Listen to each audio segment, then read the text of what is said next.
Hola, ¿qué tal? Bueno, vamos a hablar hoy de lo que es el mecanismo de estabilidad, porque eso es un concepto que apareció bastante en las noticias también en los últimos días y como vamos a ver tiene cierta relación con los coronabonos.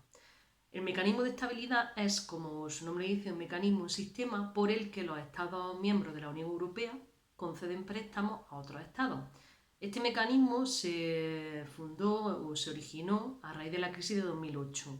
En esa crisis, que fue una crisis financiera, es decir, provocada por la liquidez que tenían los bancos, bueno, que dejaron de tener realmente, hubo varios países que fueron los más afectados: Italia, España, Grecia, Irlanda. Entonces estos países necesitaron dinero para rescatar a los bancos. Fue cuando se proporcionó ese dinero para que el sistema financiero de estos países no quebrara.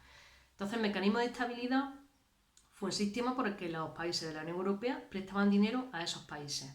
Pero claro, como todos sabemos, el dinero nunca se presta gratis. Evidentemente, hay que pagar unos intereses.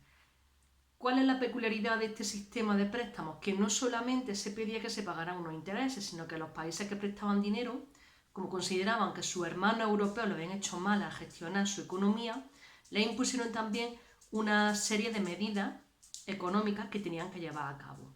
Estas medidas eran medidas de política macroeconómica. ¿Y eso qué significa? ¿Qué es una medida de política macroeconómica? Bueno, pues algo de economía que afecta a todo el país. Por ejemplo, cuál es el salario mínimo que puede tener un país, o por ejemplo, cuál es el nivel máximo de deuda que se puede alcanzar en un país. Entonces, esta serie de medidas al final lo que hacían era limitar la capacidad para gestionar la economía de esos países. Otras medidas eran pues cuánto se pueden revalorizar las pensiones, en fin, un montón de cosas que al final lo que hacían o lo que estaban impidiendo era que esos países tuvieran un nivel de vida, una calidad adecuada, porque todo el dinero que ganábamos los países que hemos pedido ese dinero prestado, o gran parte de ese dinero lo teníamos que dedicar a devolver los préstamos que nos habían dado nuestros hermanos, y por comillas, europeos. Entonces, ahora que lo que han dicho los países de la Unión Europea, han dicho, bueno, pues si ahora con la crisis sanitaria que se está viviendo a raíz del coronavirus necesitáis dinero, ahí está el mecanismo de estabilidad.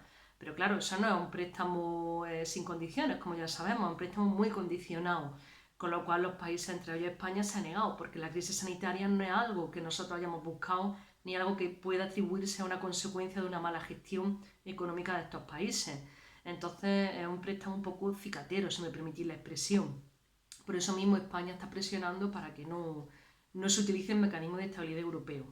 ¿Cuál es la diferencia entonces con los coronabonos, con los eurobonos o la deuda pública europea? Pues que la deuda pública europea, como ya expliqué en el otro vídeo, la pediríamos entre todos los países, con lo cual sí que sería un préstamo de hermanos, digamos, ¿vale? No habría ninguno que tuviese más poder sobre los otros, que estuviese poniendo condiciones a los demás. Bueno, espero que haya quedado claro. Explicaré en otro vídeo lo que es un memorando de entendimiento, un memorandum of understanding, que es otro concepto que también está vinculado al mecanismo de estabilidad. Hasta luego.